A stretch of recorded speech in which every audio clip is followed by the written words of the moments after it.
Bien, bienvenue à notre culte le 16 juin. Et je propose de commencer par le cantique numéro 343. Alors, ce cantique basé sur le psaume 16, il commence par l'Éternel est ma part, mon salut, mon breuvage. Il a fixé mon lot dans un bel héritage. Mon âme est gaie, gai-toi, réjouis-toi mon cœur. Entonne un chant d'amour. Jésus est ton sauveur. Le cantique numéro 343.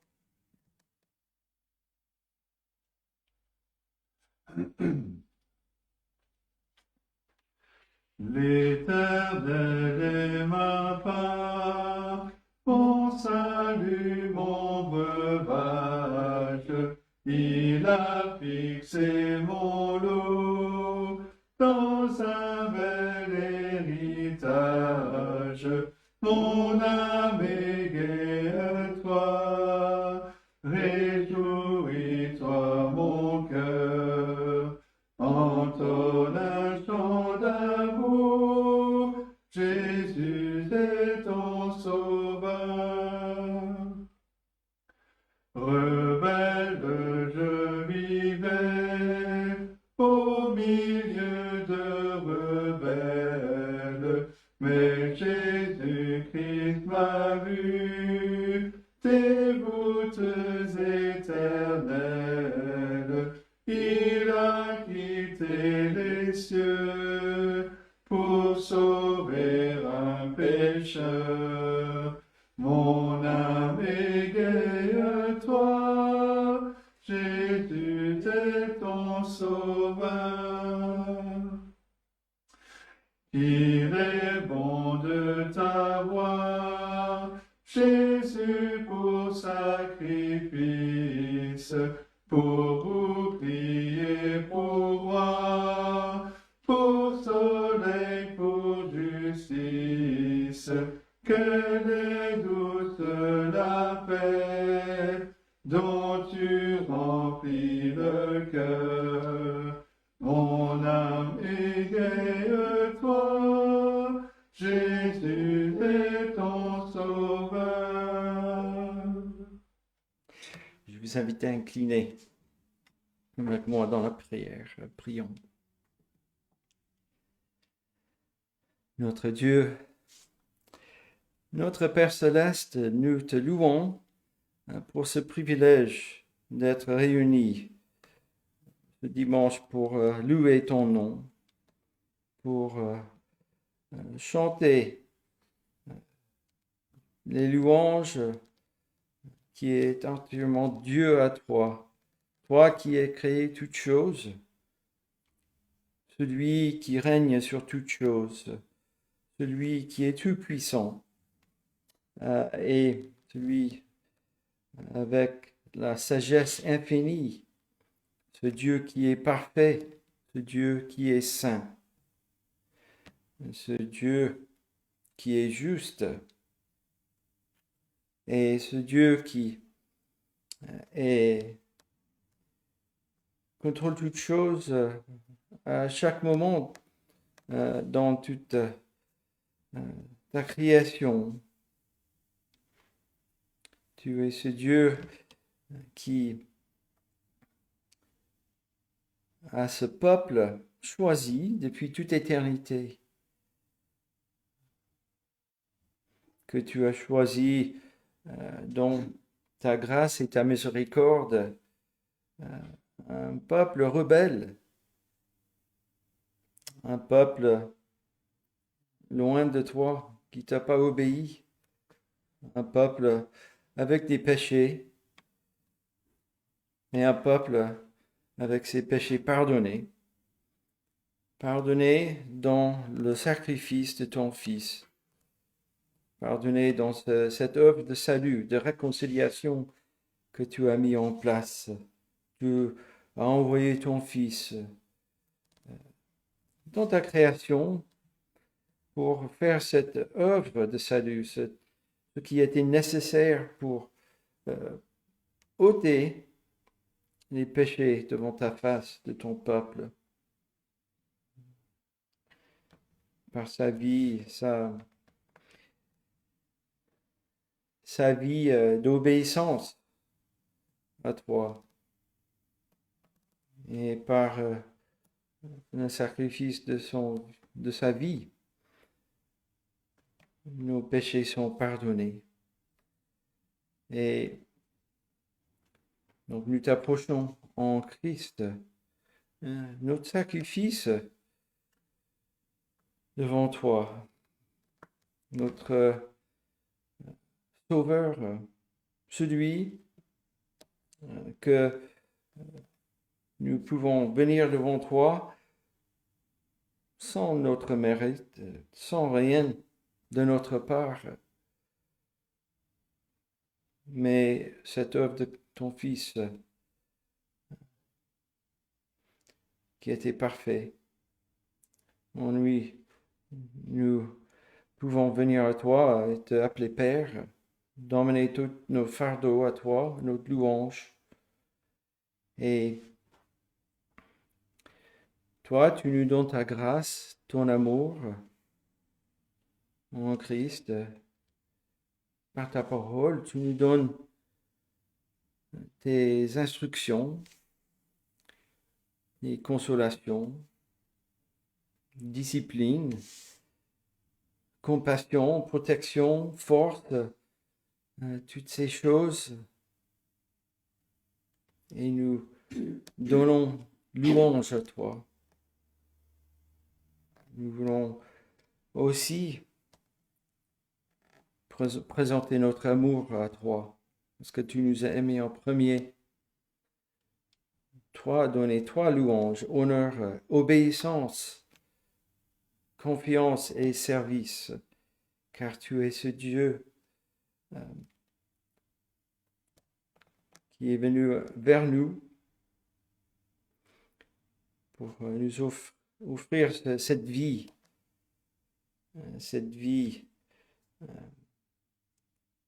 de bonté, cette vie éternelle, cette vie que tu nous donnes, vraie vie en Jésus-Christ. Et nous demandons que tu reçois notre louange et que tu nous instruis, que tu nous consoles par ta parole que nous allons entendre aujourd'hui. Nous demandons toutes ces choses au nom de Jésus-Christ. Amen.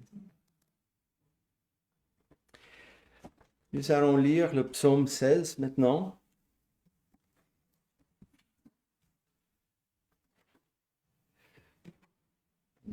Hymne de David.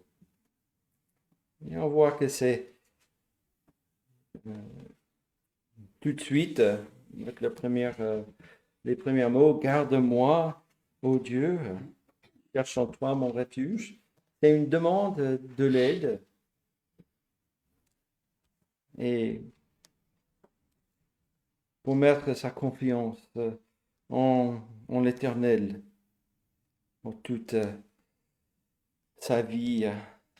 Il sait qu'il appartient de ces saints choisis par Dieu. Et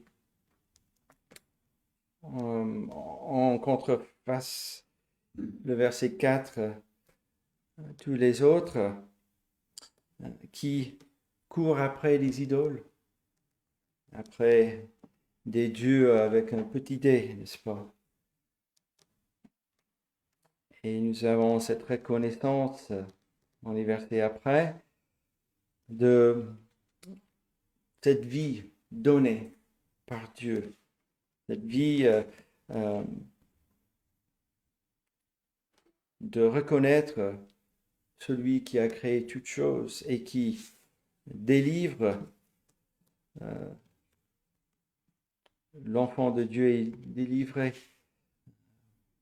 de tous ses péchés, même s'il est toujours dans cette nature humaine. et qu'il a cette vie non seulement de bonté ici-bas, malgré les épreuves, mais qui continue dans la vie éternelle. Et nous voyons cela dans les derniers versets de ce psaume. Et des versets 8 à 11 qui sont cités dans le Nouveau Testament. Des commentaires par Pierre sur le jour de Pentecôte, n'est-ce pas? Au jour de Pentecôte, il cite ces versets en parlant à la foule où il avait dit que ce Christ, Jésus-Christ de Nazareth, vous avez crucifié, il est ressuscité. Et il dit, David parle de lui dans ces versets. Et donc nous allons lire le psaume 16. Garde-moi, ô Dieu, car je cherche en toi mon refuge. Je dis à l'Éternel, tu es mon Seigneur, tu es mon souverain bien. Les saints qui sont dans le pays, les hommes pieux sont l'objet de toute mon affection. On multiplie les idoles, on court après les deux étrangers. Je ne réponds pas leurs libations de sang. Je ne mets pas leur nom sur mes lèvres. L'Éternel est mon partage et mon calice. C'est toi qui m'assures mon lot. Un héritage délicieux m'est échu. Une belle possession m'est accordée. Je bénis l'Éternel, mon conseiller. La nuit même, mon cœur m'exhorte. J'ai constamment l'Éternel sous mes yeux. Quand il est à ma droite, je ne chancelle pas. Aussi mon cœur est dans la joie, mon esprit dans l'allégresse, et mon corps repose en sécurité. Car tu ne livreras pas mon âme au séjour des morts. Tu ne permettras pas que ton bien-aimé voie la corruption. Tu me feras connaître le sentier de la vie. Il y a d'abondantes joies devant ta face, des délices éternelles à ta droite. Et je vous invite à chanter le numéro 311. Continuez notre louange. Et ce cantique reprend le verset de l'apôtre Pierre après le jour de Pentecôte. Je ne sais pas combien de temps après, mais quand il était devant le Sanhédrin pour avoir guéri un homme,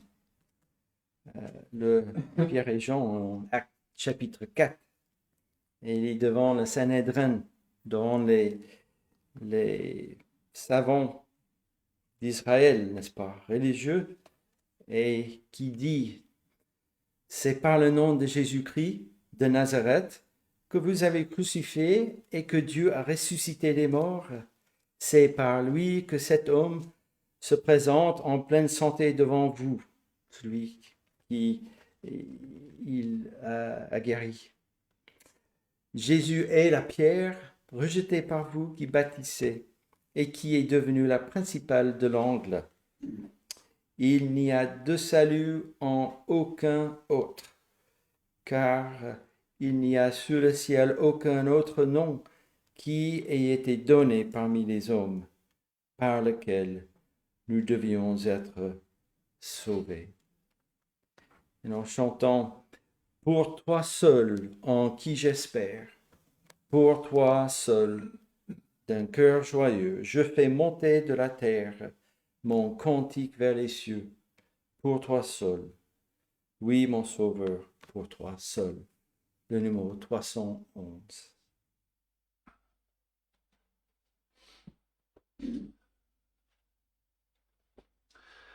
Pour toi seul en qui j'espère, pour toi seul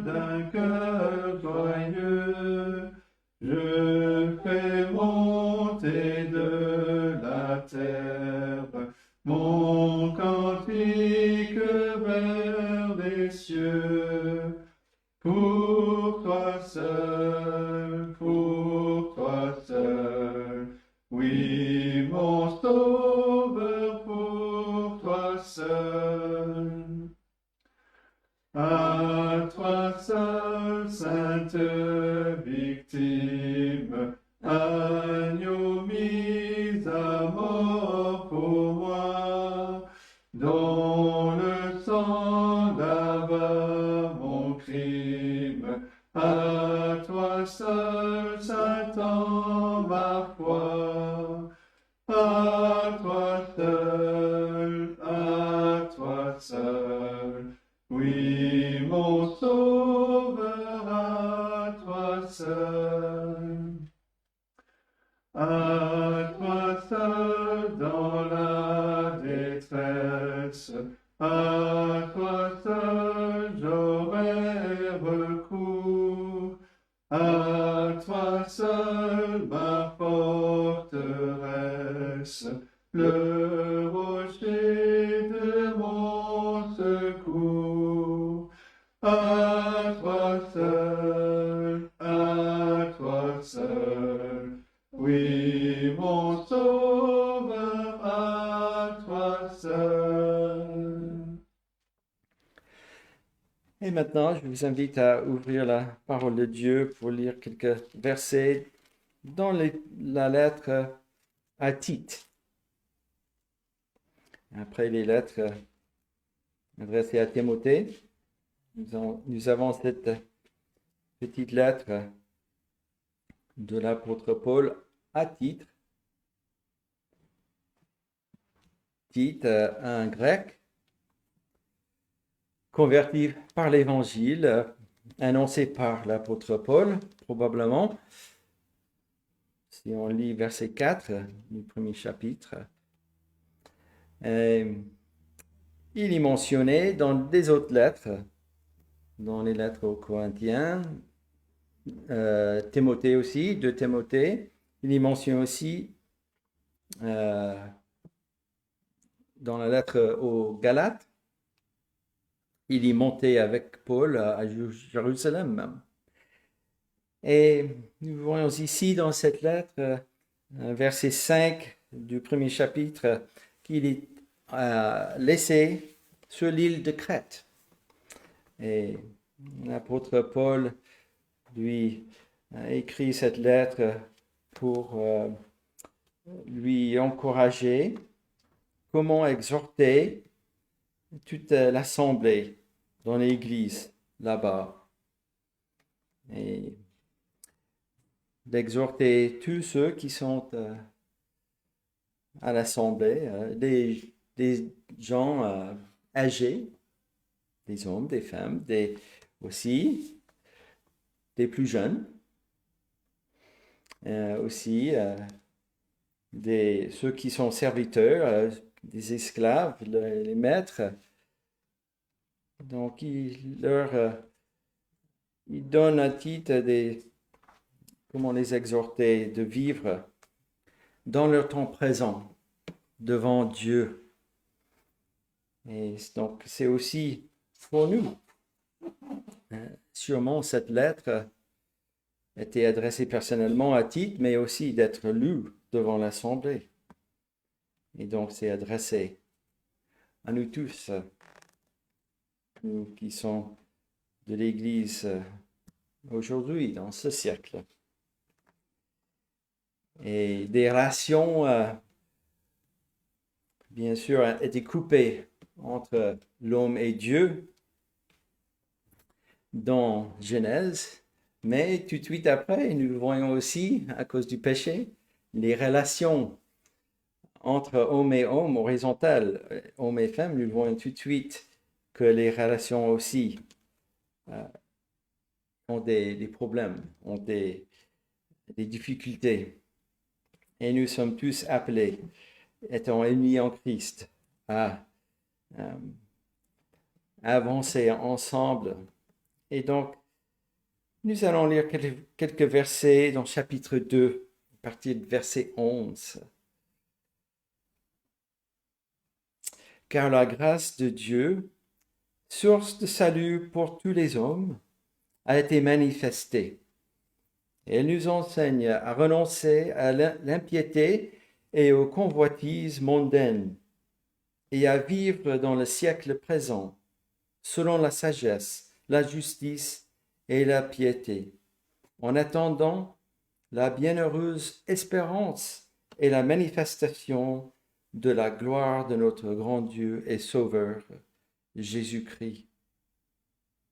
Il s'est donné lui-même pour nous, afin de nous racheter de toute iniquité et de se faire un peuple qui lui appartienne, purifié par lui et zélé pour les bonnes œuvres.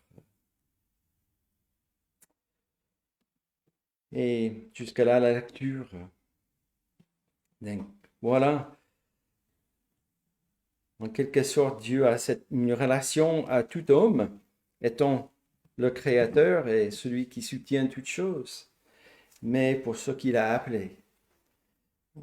En son Fils, en Christ, nous avons cette relation avec lui et pour nous appartient à lui, étant purifiés par lui-même. Alors que cela nous encourage. Et pour chanter la prochaine cantique, le numéro 118,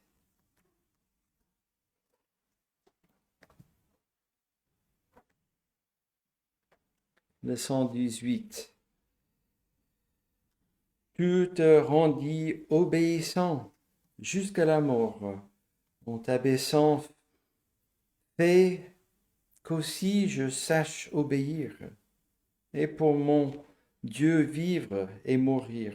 Ça, c'est la troisième strophe de ce cantique, le numéro 118.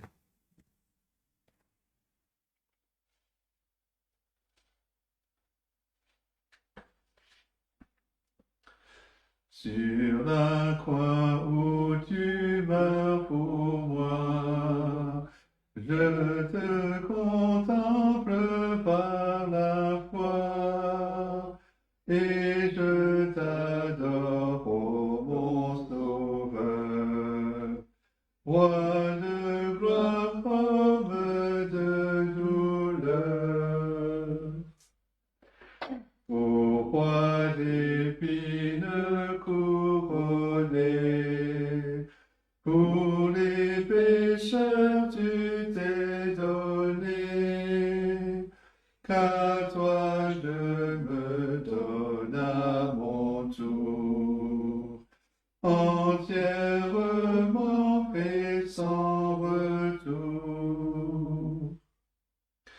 Tu te rendis obéissant jusqu'à la mort en t'abaissant.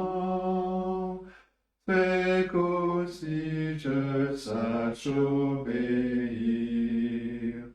et pour mon Dieu vivre et mourir.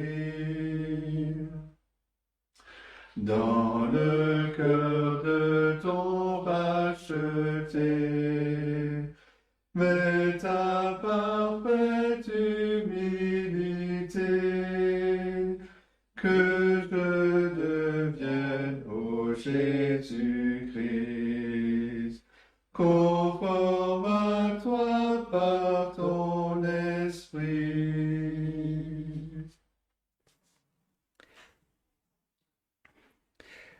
Alors, je vous invite à incliner dans la prière et puis un dernier cantique avant le message. Prions.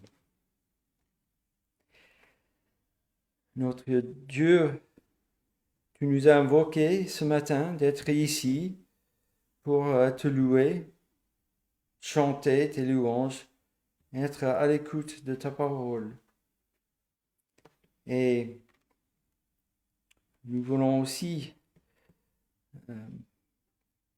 t'invoquer que tu aies pitié de nous dans notre état de faiblesse, que par ton esprit, que tu nous relèves, que tu viens à notre besoin de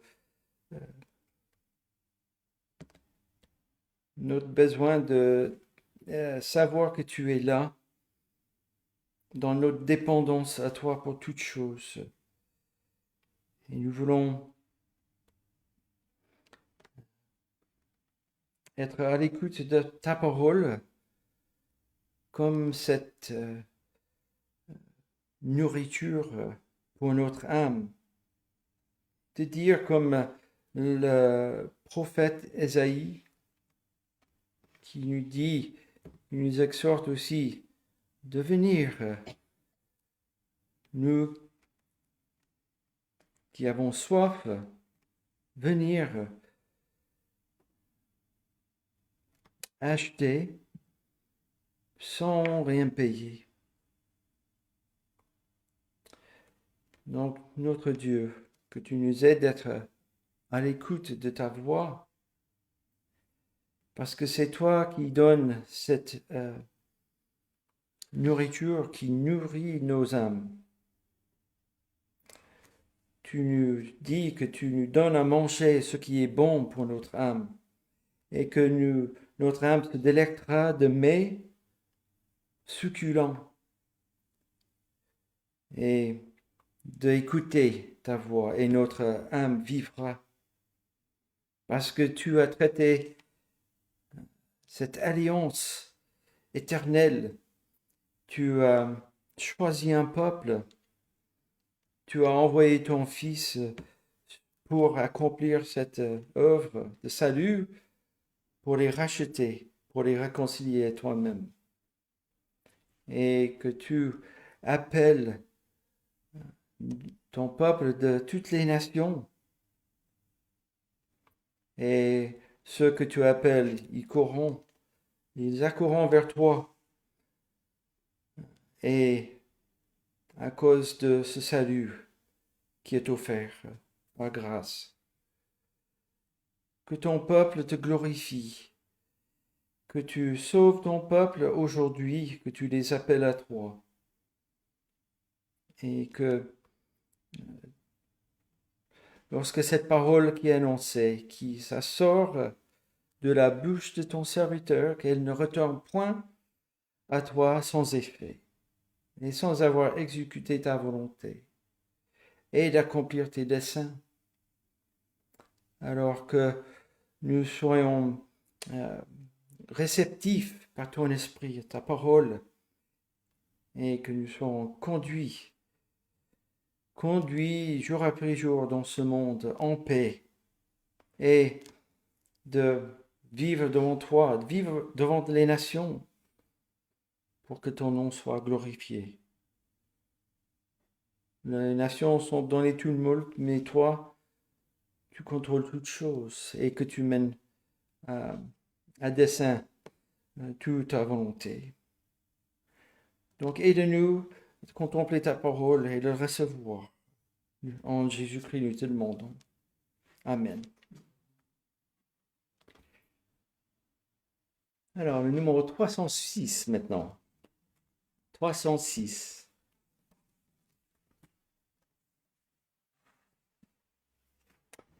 Viens m'apprendre à t'aimer. C'est en toi qu'est la vie.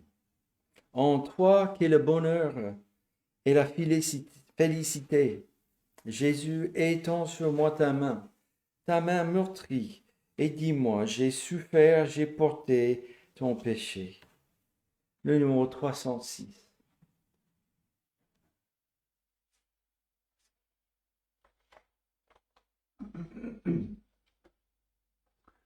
Viens m'apprendre à t'aimer, c'est en toi qu'est la vie, en toi qu'est le bonheur et la félicité. Jésus, t'étends sur moi ta main meurtrie, et dis-moi, j'ai souffert. J'ai porté ton péché. Roi, je suis à tes pieds, je pleure et m'humilie. À l'ombre de ta croix, je me tiens prosterné. Que ton divin amour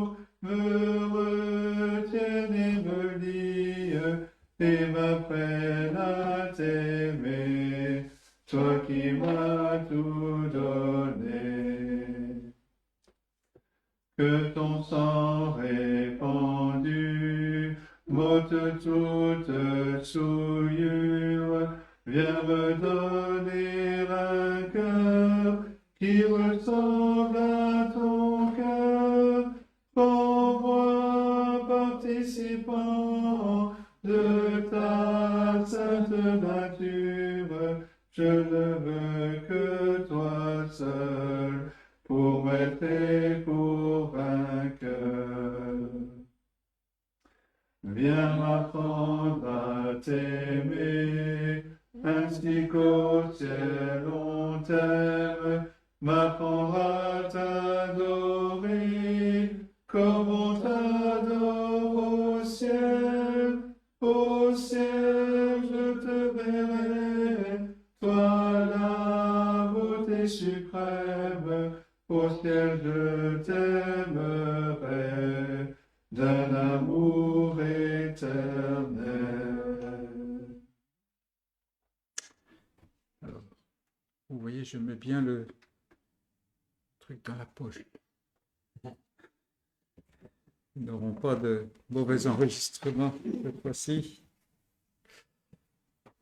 Nous allons retourner dans Luc. Cette fois-ci, nous allons au chapitre 12. Et nous allons commencer la lecture au verset 13 à 21. Un passage qui est relativement bien connu, qui nous montre un homme qui est riche, qui est intelligent et qui finalement est idiot. Luc 12, verset 13. Quelqu'un dit à Jésus du milieu de la foule, « Maître, dis à mon frère de partager avec moi notre héritage. » Jésus lui répondit, « Ô homme, qui m'a établi pour être votre juge ou pour faire vos partages ?» Puis il leur dit, « Gardez-vous avec soin de toute avarice, car la vie d'un homme ne dépend pas de ses biens. Serait-il dans l'abondance ?» Et il leur dit cette parabole. Les terres d'un homme riche avaient beaucoup rapporté, et il raisonnait en lui-même, disant, « Que ferai-je?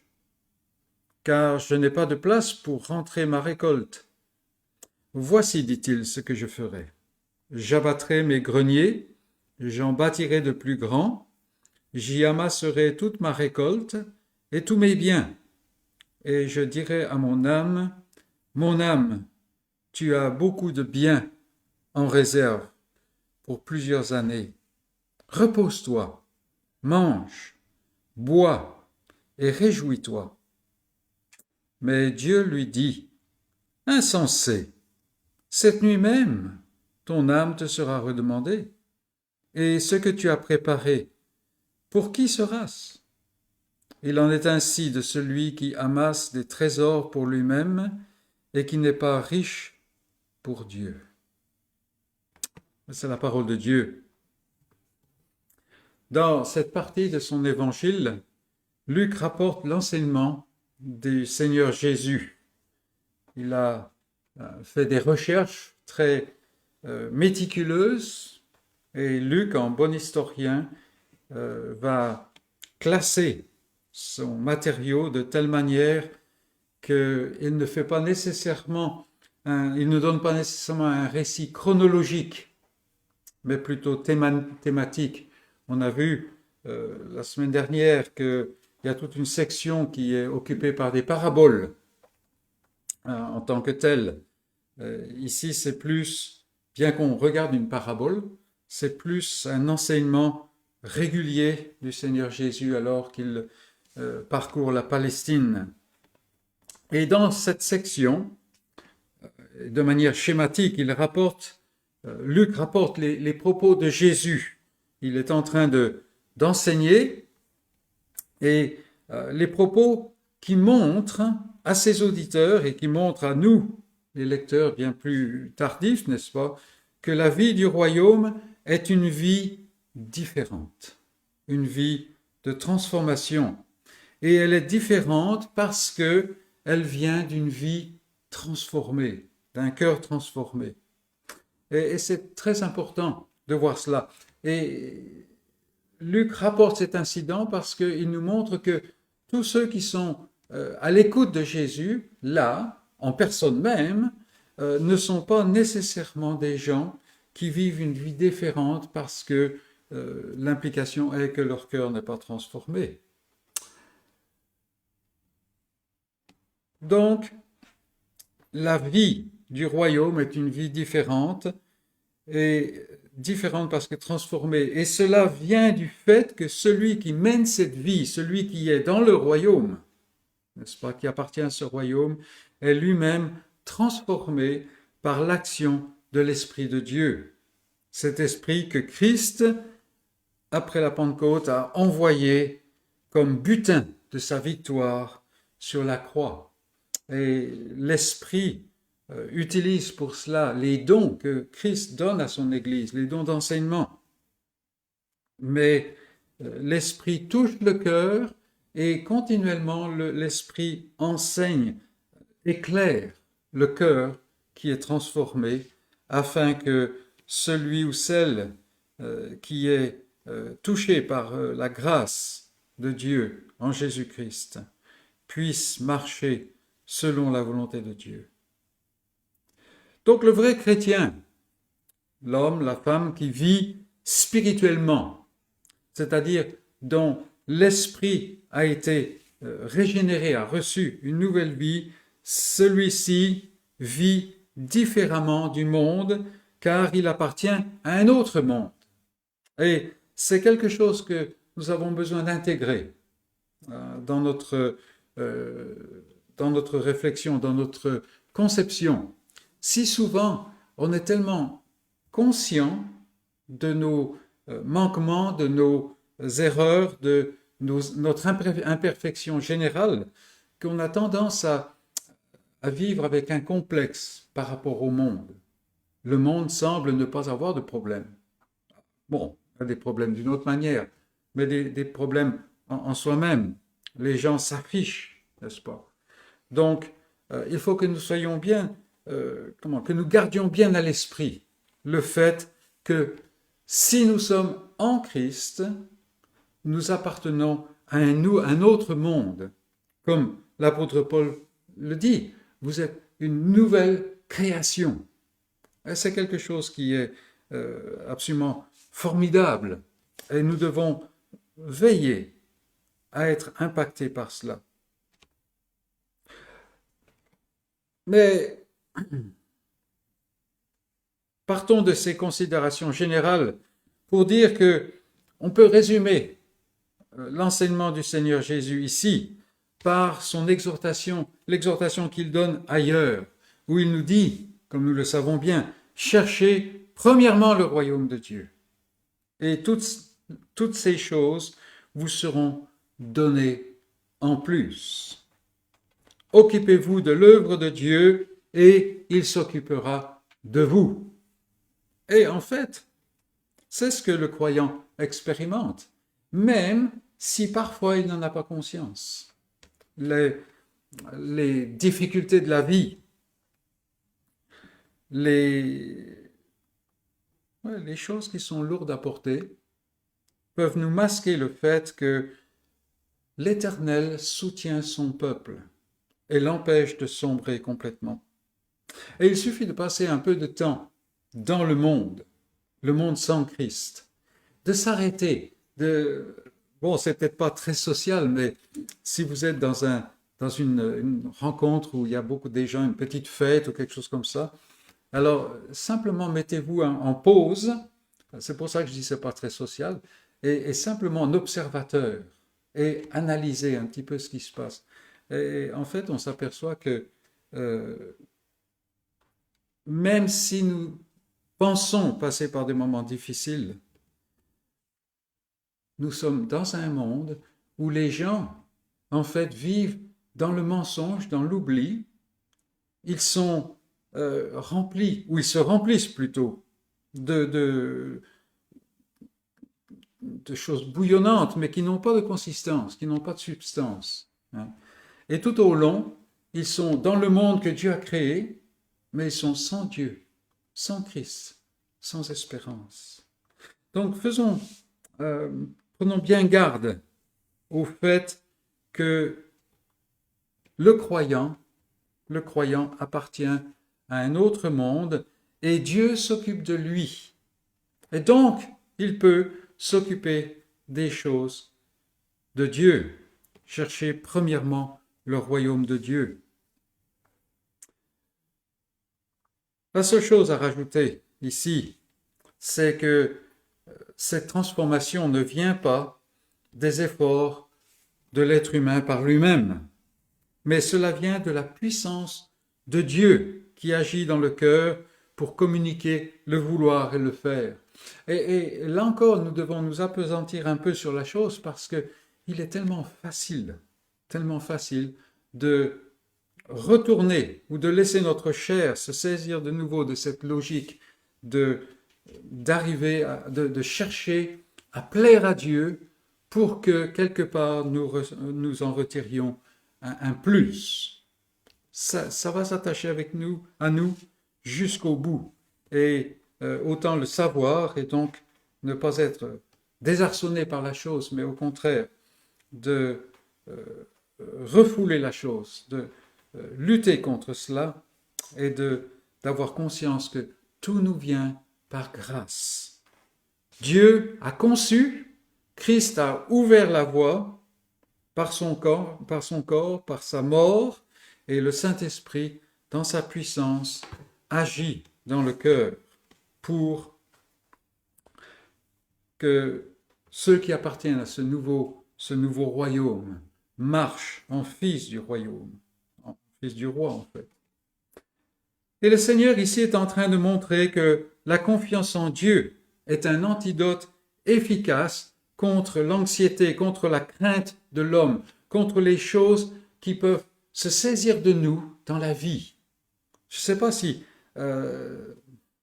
vous êtes, oui, probablement vous l'êtes, vous écoutez les nouvelles et vous dites, mais ça ne peut pas devenir pire. Mais franchement, ça devient pire, il semble. Alors bon, il suffit de retourner en arrière, de lire des anciens livres ou de penser à nos parents et tout ça. Eux pensaient que c'était vraiment pire, les choses que nous vivons ordinaires, et ils pensaient que ça ne peut pas empirer, et puis ça a empiré, vous voyez. Mais l'antidote à ces choses qui se saisissent du cœur et qui nous distraient, qui amènent une distraction de l'esprit, qui font que le royaume de Dieu n'est plus clair devant nos yeux. L'antidote pour cela, c'est la confiance en Dieu. Et là encore, c'est quelque chose de difficile. Je peux même aller plus loin en disant que c'est quelque chose d'impossible. La chair ne peut pas faire confiance à Dieu, jamais. Et donc, si nous laissons la chair, en fait, un peu reprendre ses droits, qui ne sont pas des droits, n'est-ce pas? Nous aurons de la difficulté à faire confiance en Dieu, et donc, il y aura de nouveau la crainte. Ça peut être la crainte personnelle, ça peut être la crainte face à nos circonstances, ça peut être des craintes beaucoup plus globales, quoi que ce soit. Confiance en Dieu. C'est Dieu qui nous a amenés là où nous sommes. C'est Dieu qui a donné la vie à notre esprit. Est-ce que maintenant, il va laisser cet esprit partir à volo? Non, pas du tout. Pas du tout. Si nous sommes venus vivants à travers sa mort, combien plus nous vivrons à travers sa vie? La puissance de sa vie, n'est-ce pas? Et c'est important pour nous de revenir à ces choses. Nous les savons, n'est-ce pas? On peut dire, oui, mais je sais ça. Mais combien peu ces choses impactent notre vie? Notre vie. Il faut qu'on s'arrête et puis dire, non, quand même. Faire un peu comme le psalmiste, n'est-ce pas? Qui se dit à lui-même, mais réveille-toi. Non, regarde à l'Éternel. Donc le Seigneur est en train de montrer que c'est la confiance en Dieu, c'est Dieu qui agit. Et donc, nous devons regarder à lui pour qu'il agisse en nous. Et c'est à ce point dans l'enseignement du Seigneur que quelqu'un l'interrompt. Et cette personne, par son interruption intempestive, montre exactement quelle est la mauvaise attitude. Quelle est l'attitude qui n'est pas correcte, qui est illégitime pour les enfants du royaume.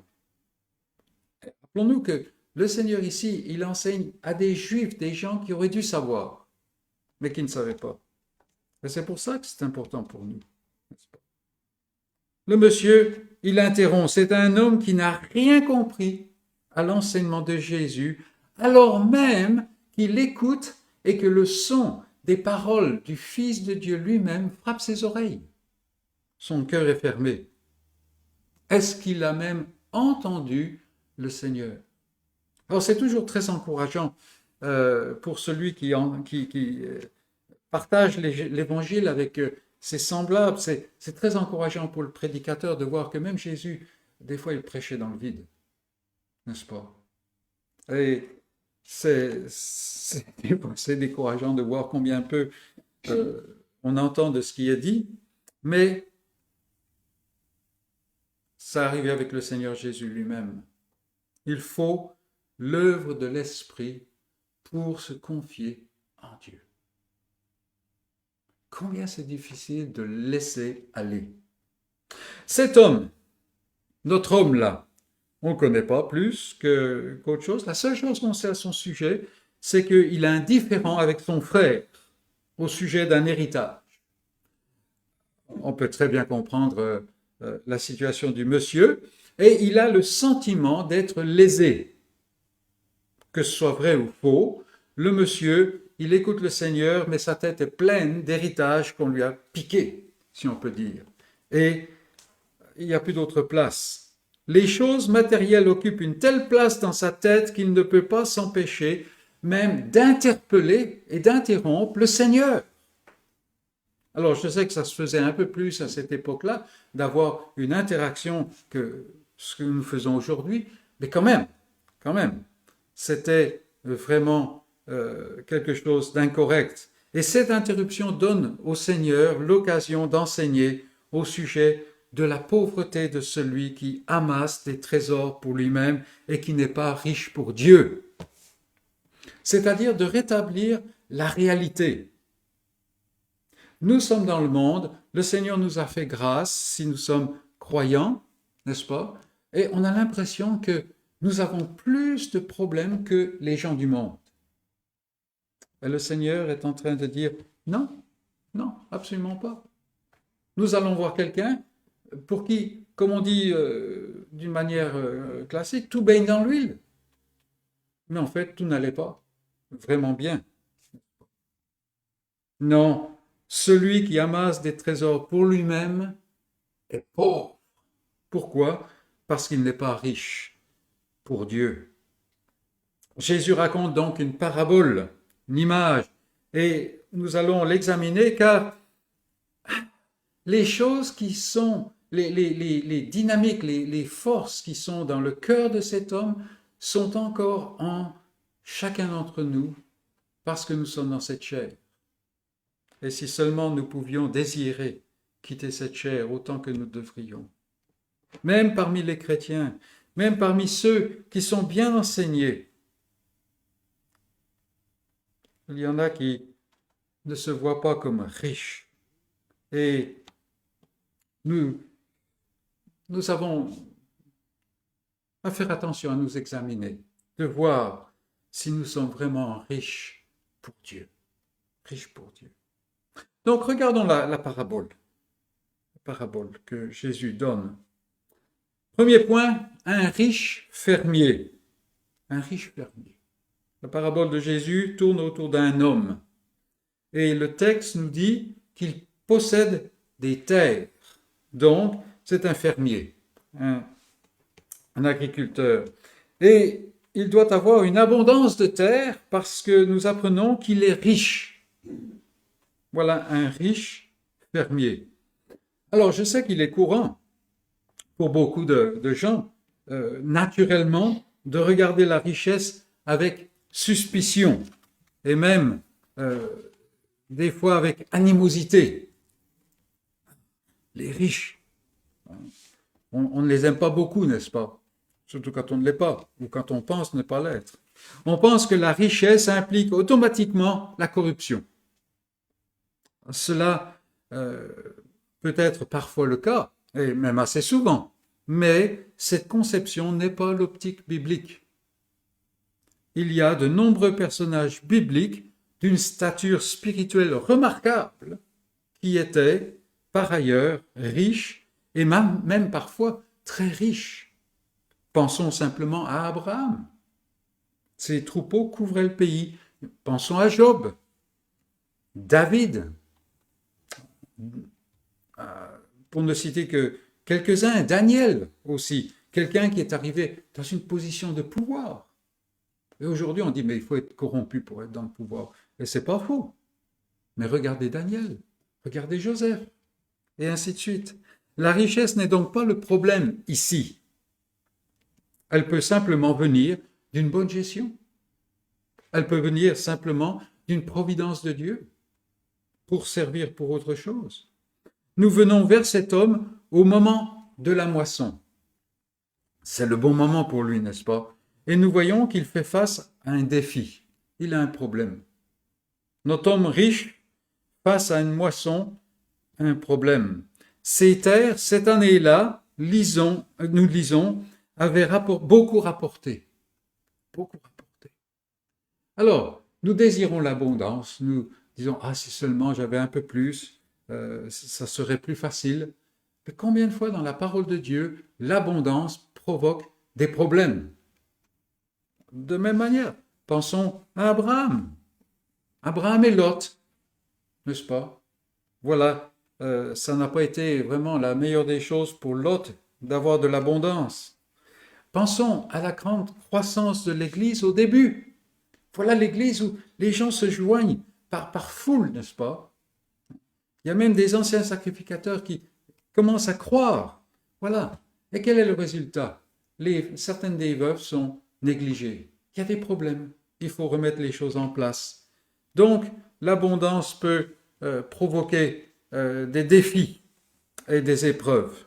Et là encore, il n'y a pas de mal à bénéficier d'une abondance de bienfaits de la part de Dieu.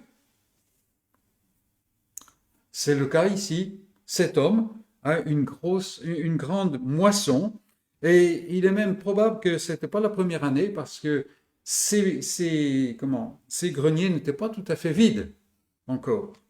Donc on a un riche fermier.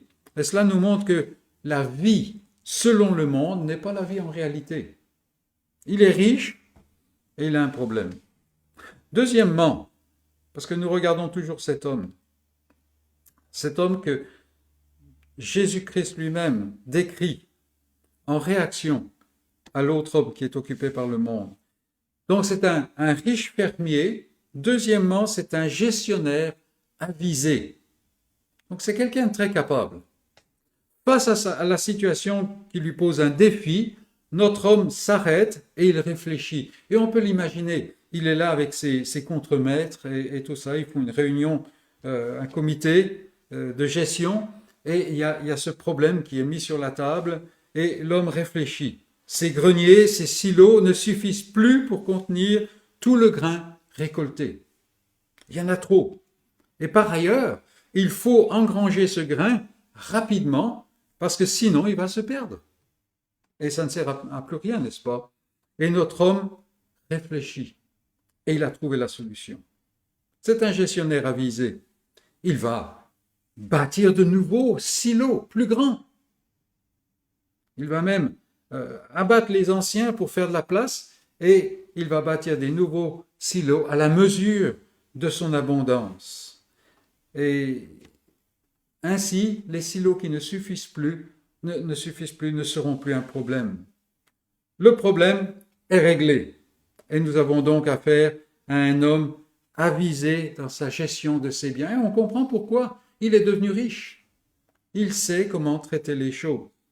Là encore, il n'y a rien de mauvais en soi dans une gestion saine de ce que le Seigneur nous a confié.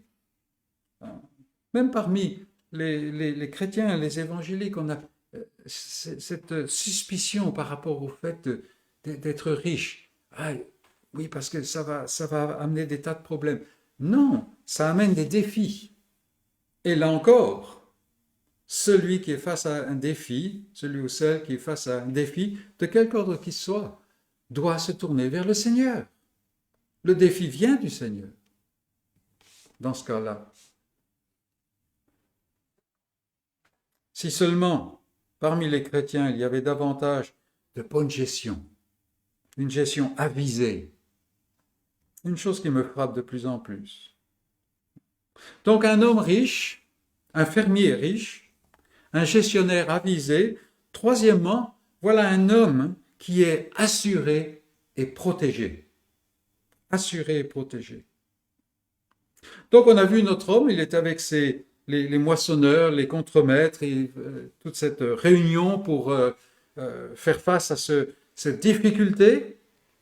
Les chars étaient là, remplis à craquer de grains et nulle part où mettre le grain. Et voilà, ils ont réglé le problème. Maintenant, il rentre chez lui. Et il est tout content parce qu'il a résolu son problème. Il a vraiment bien travaillé. Il commence à se reposer, à se relaxer. Et il se met à réfléchir à l'avenir. Et il est bien content. Il est bien content. Voilà un homme avec une grande richesse. Avec toute cette abondance, se dit-il, fini les soucis. Fini les soucis. Les millions vont s'occuper de moi maintenant. Il peut même envisager de prendre sa retraite. Enfin, après toutes ces années de dur labeur, rappelons-nous, il est fermier, c'est pas une occupation qui est de tout repos, et il est riche, c'est quelqu'un qui a vraiment travaillé. D'un certain côté, le monde peut l'envier.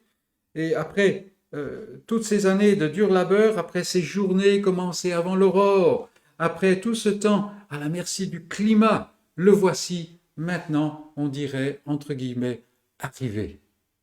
Maintenant, il peut se poser. Il peut se reposer, il peut prendre son aise, il peut voyager, il peut se faire plaisir. Tout va bien. Tout va bien. Et là encore, dans une certaine mesure, il n'y a rien qui pose grand problème, n'est-ce pas? La vie ordinaire est remplie de bousculades et de tout, et il y a des fois de quoi désirer sortir de cette tyrannie des délais, de cette tyrannie des sollicitations continuelles, n'est-ce pas? Il faut à peine terminer une tâche, voilà d'autres qui sont déjà mises en place. Alors, où est le problème de notre homme ici? Nous avons donc un homme qui est riche, travailleur, probablement un travailleur acharné. Donc un homme en fait qui n'est pas, c'est pas un brigand. Nous voyons un homme qui est béni par une récolte surabondante. Et là encore, c'est quelque chose de bon. Nous avons un homme qui gère bien avec sagesse. On pourrait dire, c'est l'homme parfait. Et il y a pourtant un problème, car nous voyons ensuite, nous avançons dans le texte, nous voyons le diagnostic de Dieu. Dieu tire un trait et il fait la somme de tout cela. Et c'est notre point suivant. Insensé. Insensé. Voilà ce que Dieu dit. Et rappelons-nous pourquoi Jésus donne cette parabole. Pour montrer que la pauvreté de ceux qui sont riches en eux-mêmes, mais qui sont pauvres pour Dieu. Insensé. Selon Dieu, notre riche fermier, notre homme bien avisé, notre homme assuré, est un fou, un imbécile, un idiot. C'est un homme dépourvu de sens. Voilà le sens de insensé. Quelqu'un qui n'a pas de sens, c'est un imbécile. Et si cela nous surprend, rappelons-nous que le Seigneur est en train d'enseigner dans ce sens. La vie d'un homme ne dépend pas de ses biens, serait-il dans l'abondance? Il ne faut pas que l'horizon d'un être humain se cantonne à ses biens, à ses biens. Il veut avertir ses auditeurs contre l'avarice, plutôt contre l'amour des possessions matérielles. C'est-à-dire mettre sa confiance dans des choses créées. Il veut mettre en garde contre le fait d'amasser des trésors pour soi-même être protégé et donc ne plus avoir besoin de Dieu. C'est-à-dire ne pas être riche envers Dieu, ne pas avoir de relation avec Dieu. Parce que où est la dynamique qui pousse les gens à rechercher toujours plus? En fait, c'est l'incrédulité, c'est l'effet du péché dans le cœur. Le fait que non, je ne veux pas dépendre de Dieu. Combien de fois nous sommes touchés par ça? Nous voyons les Israélites et les croyants aujourd'hui leur ressemblent, n'est-ce pas? Alors, le Seigneur leur donne la manne. Parce que dans le désert, il n'y a rien à manger. Dans ce monde, il n'y a rien à manger pour le peuple de Dieu. Et voilà, le Seigneur donne la manne. Mais il la donne chaque jour. Et qu'est-ce que les gens font au début? Vous vous rappelez? Ils prennent des paniers en plus, n'est-ce pas? Et on prend plus et on prend plus. Et le lendemain, tout est pourri, tout est moisi. C'est exactement le cœur de l'homme. Pourquoi? Parce que si on en prend plus, on n'aura plus besoin de dépendre de Dieu. Il n'y a plus besoin de faire confiance à Dieu. Mais Dieu est sage pour son peuple, n'est-ce pas? Donc le Seigneur, il nous met en garde contre le fait d'amasser des trésors pour soi-même, soi-même étant en lettres majuscules, sans être riche pour Dieu. Et on peut être croyant et agir dans cette dynamique, dans cette logique. Et c'est bien le cas de notre homme ici, dans la parabole. Il est dans l'abondance, mais son horizon se limite à ses possessions matérielles. C'est ce qui va lui assurer son avenir. Est-ce que vous avez remarqué que dans ces paroles, il y a deux grands absents, si on analyse ces paroles? Premièrement, aucune mention de Dieu. Cherchez bien. Voici la bénédiction divine sur ces terres et aucune louange, aucun remerciement pour celui qui a béni. Et c'est une chose qui est remarquable parce que vous regardez un ouvrier, il touche son salaire et il l'a bien gagné parce qu'il a travaillé dur. Mais un fermier, il réfléchit différemment.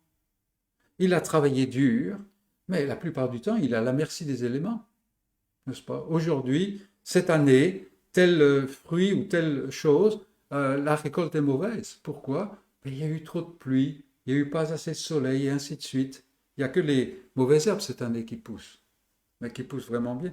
Et c'est un peu cette chose-là, il y a une conception. Mais ici, notre homme, non, rien de cela. Rien de cela.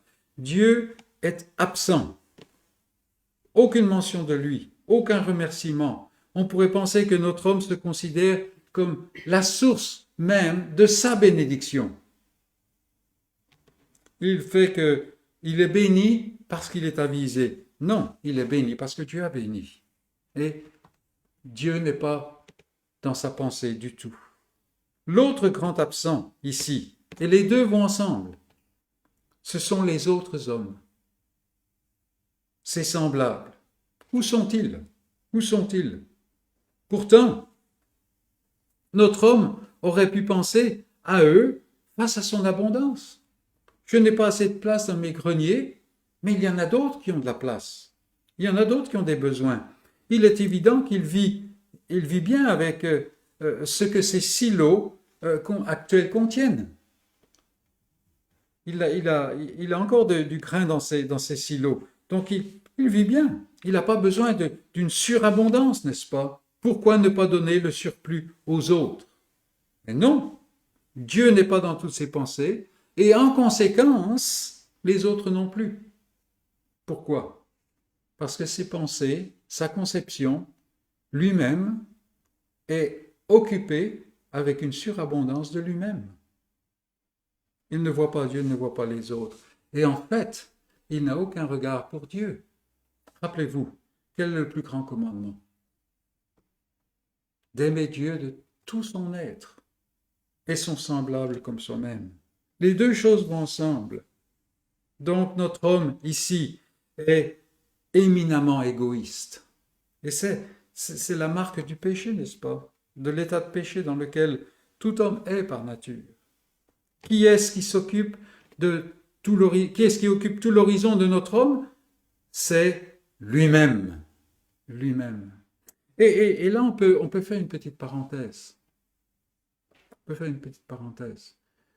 Quand nous nous approchons des autres, que nous leur parlons, et dans la providence du Seigneur, la porte s'ouvre pour pouvoir apporter l'évangile et tout cela, ce ne sont pas nos logiques, ce ne sont pas nos argumentations qui vont toucher le cœur. Pourquoi? Parce que le cœur est centré sur soi-même.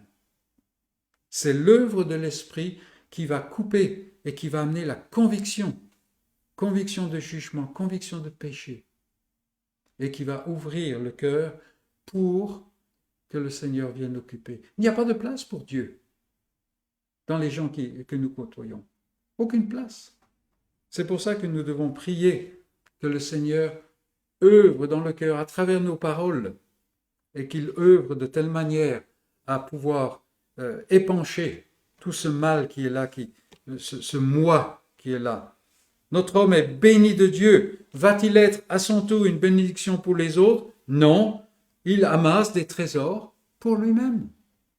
Ce qui fait que le riche est pauvre et c'est un insensé. C'est un homme qui est dépourvu de sens. On voit cela aussi sur le fait qu'il fait dépendre son être profond sur des biens matériels. Or, ça c'est vraiment de la bêtise, mes amis. Écoutez-le. Mon âme, dit-il. Et le terme dans l'original revient à plusieurs reprises et décrit en fait l'être profond. C'est la personne. Certains le traduisent même par lui-même, par vie. C'est le siège profond de son être. C'est qui il est. Qui il est. Mon âme. Et qui est-il? Il est un homme, une créature initialement créée par Dieu pour adorer la divinité suprême. Mais il ne l'adore pas. Il ne l'adore pas. Non, il est une créature faite pour le ciel, mais la terre et cette vie sont tout ce à quoi il pense. Le Dieu qui l'a créé l'a fait pour une communion intime avec lui-même, mais cet homme ne tient même pas compte de son Créateur. Le grain, là, ne vient pas de Dieu.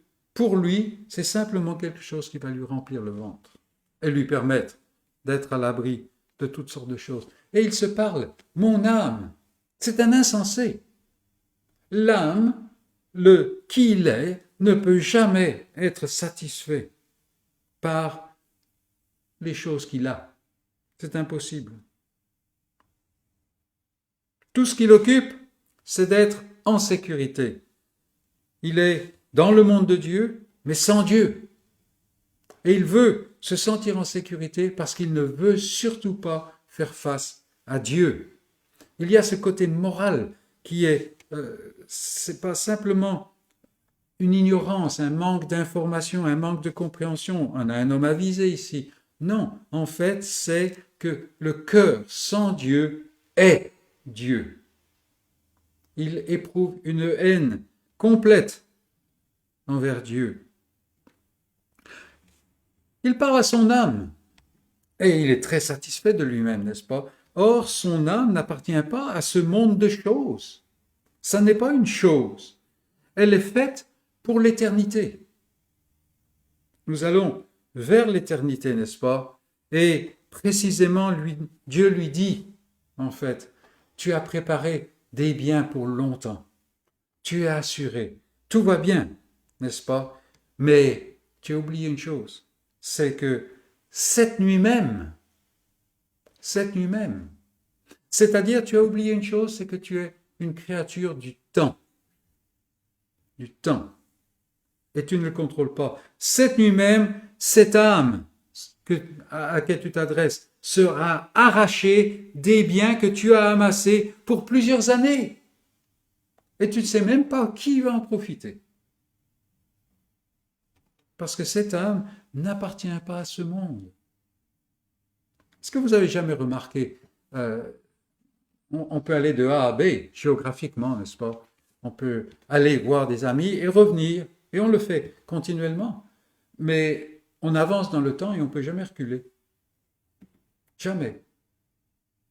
Essayez de revenir à des endroits où vous avez des souvenirs très, très chargés, n'est-ce pas? Et vous les revivre.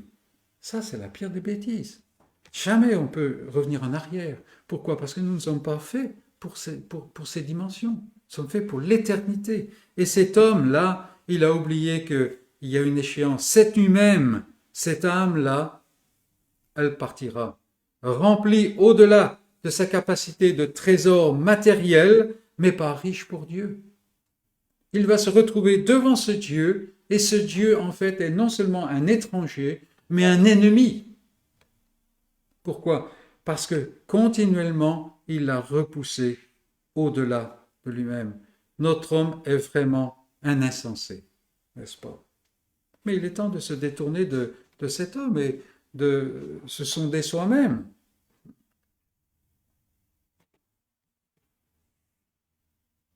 Où est-ce que nous en sommes?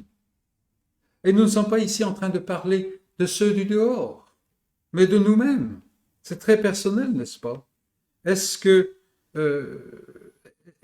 Comment est-ce que je vis? Est-ce que je suis riche pour Dieu?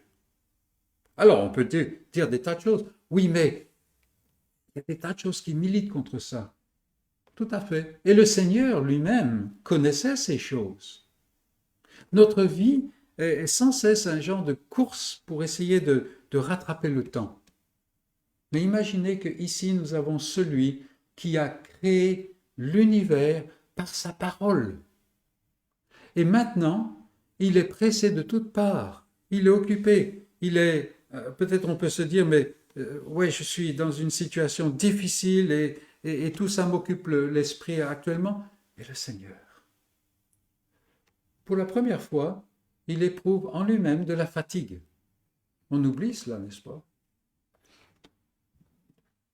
Et c'est là qu'on peut se poser la question, est-ce que je suis riche pour Dieu?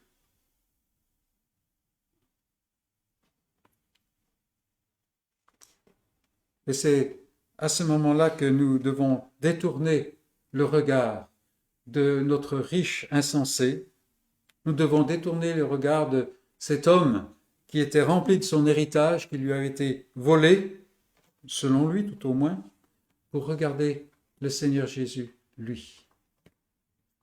Il est venu, il s'est placé sur des fardeaux incroyables, n'est-ce pas? Pourquoi faire? Pour en fait être riche pour Dieu. Dans quel sens? Dans le sens que il va accomplir parfaitement la volonté de Dieu, vivre selon ce que Dieu veut. Montrer qu'en fait c'est possible pour un être humain, mais sans le péché. Et sa mort expiatoire, c'est-à-dire cette mort en sacrifice, montre que maintenant il enlève ce qui est un obstacle sur cette vie parfaite. Alors, bien entendu, nous ne pouvons pas vivre cette vie parfaite tant que nous sommes dans cette chair. Il y a cette lutte, n'est-ce pas? Mais nous devons regarder vers le Seigneur Jésus. Lui, qu'est-ce qu'il occupait sans cesse, au travers de toutes ces difficultés? Lever tôt le matin, avant qu'il soit jour, pour prier. Et il ne priait pas pour lui-même. Et ensuite, toute la journée, solliciter, enseigner, au point qu'il pouvait dormir dans la tempête. Complètement crevé, on pourrait dire, n'est-ce pas? Ce Seigneur-là, qu'est-ce qu'il faisait là? Comme le disaient les apôtres, mais quel est celui-ci? Quel est celui-ci? D'où est-ce qu'il vient? Eh bien, il était sur la terre. Pourquoi? Pour s'occuper de Dieu, si je puis dire, c'est-à-dire pour en fait donner à Dieu ce que Dieu voulait, c'est-à-dire une obéissance qui lui permette d'accomplir son dessein d'alliance. Et il était là pour faire du bien, sans cesse, sans cesse. Il parle aux hommes, il montre par ses miracles et par sa guérison, il montre la compassion de Dieu, il montre la puissance de Dieu, il montre le fait qu'il a l'autorité pour donner cette nouvelle vie. Continuellement, il avance, il fait avancer le royaume de Dieu. C'est le royaume de Dieu premièrement. Chaque pas qu'il fait, chaque moment qu'il vit, n'est-ce pas? Il est face aux pharisiens, comme nous avons vu la semaine dernière, des gens qui, franchement, on aurait envie de les prendre et puis de les secouer, même carrément de les oblitérer de la terre. Mais il est là et il a la capacité de le faire, lui. Maintenant, il est là et en fait, il leur ouvre la porte. Il dit, mais venez, venez. Et c'est eux qui refusent de venir. Ici encore, il y a cet homme-là qui l'interrompt dans son enseignement. Et on serait tenté de dire, mais toi, mais arrête donc, imbécile. Et tout. Non, il va enseigner pour que tous ceux qui l'entendent puissent devenir, par la grâce de Dieu, riches pour Dieu. Et lui, en fait, il est riche pour Dieu. Nous lisons les moments où il prie, par exemple, chapitre 17 de Jean. Regardez cette intimité avec lui. Quand il est dans le jardin, alors que sa chair défaille, n'est-ce pas, comme un être humain véritable, cette union avec le Seigneur, avec son Père. Et c'est cela, il est riche pour Dieu. Est-ce que nous sommes riches pour Dieu? Non pas d'une manière, dans un sens humain. Faisons attention à cela. On a tendance à toujours vouloir faire vraiment qu'on maîtrise les choses, n'est-ce pas? Mais si on maîtrisait les choses, Dieu serait le premier à sortir de nos pensées, n'est-ce pas? Non, non, non. Est-ce que nous sommes riches pour Dieu? Est-ce que dans nos épreuves, nous tournons vers Dieu? Et quand bien même cela dure, il est toujours Dieu. Il est toujours Dieu. Oh, mes amis, regardons cet homme du monde, qui est tellement riche. Tout va bien pour lui. Sauf que cette nuit même, son âme va devoir rendre des comptes. Et là, il est très pauvre. Prions que le Seigneur nous donne ce discernement d'être riche de la vraie richesse. De la vraie richesse. Et l'histoire de son peuple témoigne du fait que même quand ses enfants traversent la disette, traversent la difficulté, ils sont riches en lui, parce qu'il leur a donné et Christ son Fils et son Esprit pour toujours. Que le Seigneur bénisse sa parole et nous donne la sagesse pour lui obéir. Amen.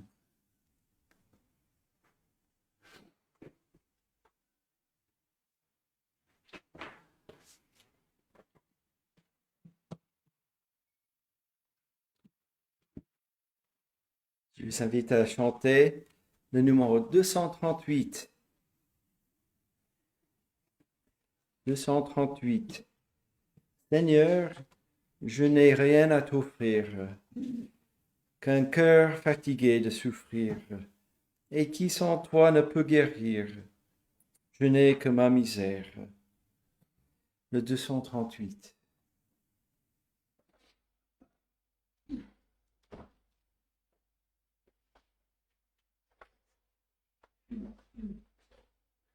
Seigneur, je n'ai rien à t'offrir, qu'un cœur fatigué de souffrir, et qui sans toi ne peut guérir. Je n'ai que ma misère. Prends-moi tel que je suis, sans vertu, sans appui, tel que je suis, tel que je suis, ô mon céleste frère. J'ai transgressé ta sainte loi, le péché vainqueur règne en moi. Pour me présenter devant toi, je n'ai que ma souillure. Prends-moi tel que je suis, sans vertu, sans appui, tel que je suis, lave mon âme impure. Faible est ma chair, faible est mon cœur, pour repousser le tentateur, ô mon divin libérateur, je n'ai que ma faiblesse. Prends-moi tel que je suis, sans vertu, sans appui, tel que je suis, subviens à ma détresse. Ton sang versé me blanchira, ton Saint-Esprit m'affranchira, ta richesse m'enrichira, ô mon céleste Maître.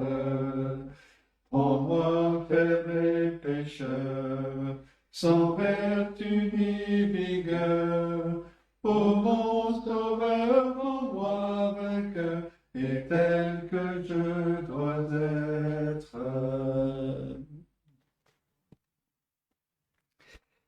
Et nous terminons notre culte ce matin avec les versets dans Romains chapitre 15.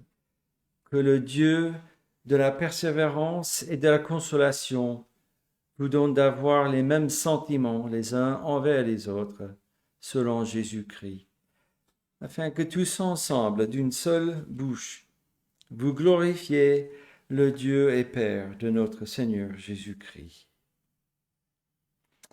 Amen. Bon dimanche à tous.